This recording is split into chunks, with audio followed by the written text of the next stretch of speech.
Hello and welcome to Escape from Mount Backlog, one man's quest to defeat his game's library. Today we'll be looking at BIONIC COMMANDO Rearmed.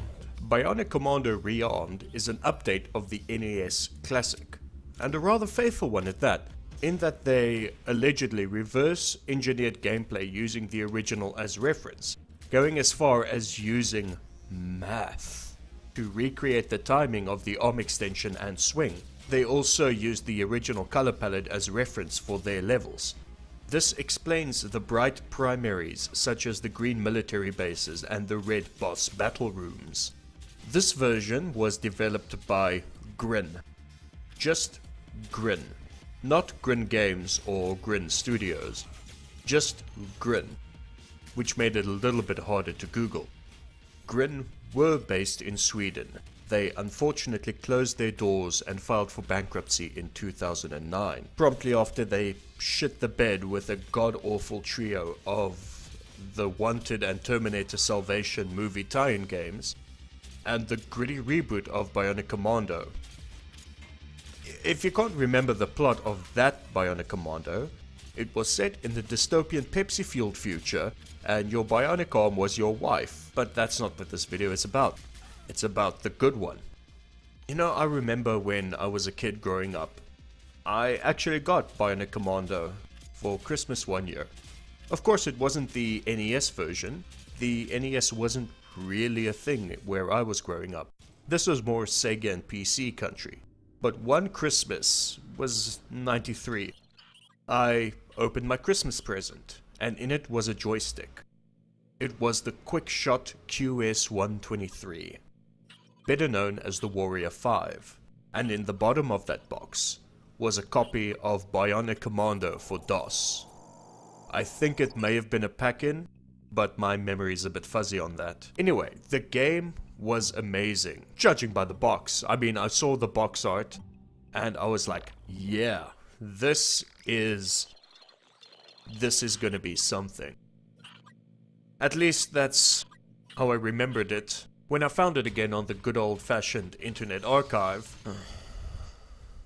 Look, let's just say things in the past are sometimes better left in the past. It's borderline unplayable. You know, thinking about it, a lot of those old console to DOS ports were pretty terrible, especially the Japanese ones. The original NES Teenage Mutant Ninja Turtles, Mega Man, and even later Street Fighter 2 all had horrendously bad DOS ports. DOS had better game than consoles. We had Doom. But again, this isn't about the DOS game. This is about the surprisingly good Rearmed Revival thing. The gameplay, though archaic, is challenging and satisfying. Though I can't remember the last time I wanted a jump button in a game so badly. At least for the first 5 minutes, because after the tutorial and the first mission, the restrictions on movement and firing angles. Oh right, you can only shoot in front of you. No aiming at an angle in this one, at least with your gun. The bionic arm can shoot in 5 directions? Yeah, 5. Added to the puzzle element of the game. In fact, it feels a bit more like a puzzle game than an action platformer. Because of the restricted movement, every room is more like a puzzle that you need to solve than an actual combat challenge. And once I made that mental shift of this is a puzzle game, I started having a whole heap of fun, swinging around and killing not Nazis. There are 3 distinct sections of gameplay and a level select map. There is a slight Metroidvania element in that you can't do levels in numerical order, as some levels need upgrades that you receive on other levels.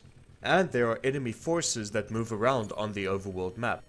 And if you cross paths with them, you get dropped into a short top-down shooter level where you have to destroy their transport before being airlifted out. So the gameplay has 2 prongs, if you will: 2D puzzle platforming and top-down shooting. Well, 3 if you count the mandatory 3D ball-moving hacking minigame, which conveniently will segue into the plot.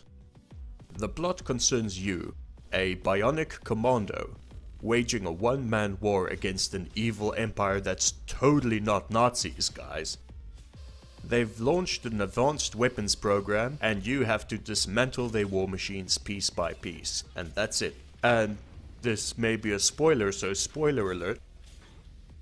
It is so great to see not Adolf Hitler as the final boss. It's great.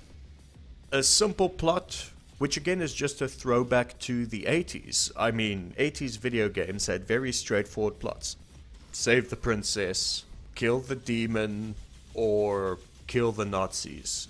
Actually, thinking about it, there were really only like 2 or 3 different types of game plots in the 80s. Maybe that's something to look into. Anyway, the music is also an appropriate throwback piece. It's a very chiptune affair that, without outright being an 8-bit soundtrack, really gives you that feeling of an 8-bit soundtrack. And it suits the game perfectly well. You know, all in all, I enjoyed this one. I shouldn't have left it in my backlog as long as I did. And considering the usual price point on Steam, which incidentally is the same as the 2009 Dark and Gritty BIONIC Commando, I can recommend this one. It's definitely worth a look. And that'll just about wrap up this episode of Escape from Mount Backlog.